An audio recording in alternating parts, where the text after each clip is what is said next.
Ciao a tutti, il mio nome è Rachele e oggi sono qua per presentarvi il mio libro, Wonder. Ho incontrato Wonder grazie al film che è uscito qualche anno fa e sono andata a vederlo al cinema e mi ha coinvolta, mi ha travolta così tanto, la trama soprattutto, che ho voluto leggere anche il libro. Parentesi, è più bello il libro, fidatevi. Comunque,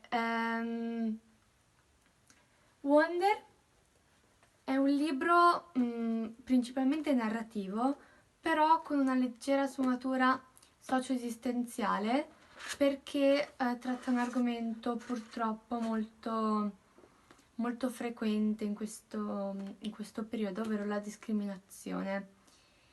E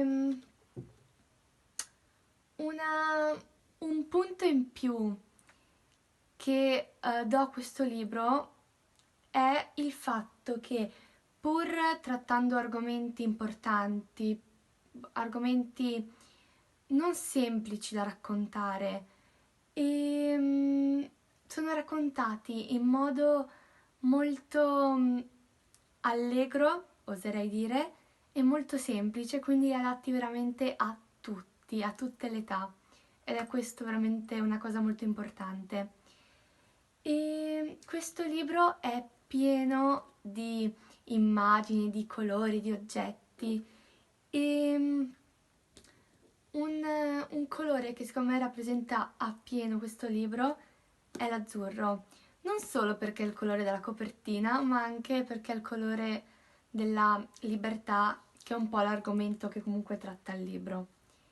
E dopo un oggetto che rappresenta appieno questo libro è sicuramente il casco da astronauta, che il protagonista usa come scudo per ripararsi al suo interno, per nascondersi da tutti, da tutto. E è veramente bellissimo questo libro. E vi voglio dare un piccolo consiglio personale che può sembrare una cavolata, ma non è così. E l'ho imparato nel corso degli anni.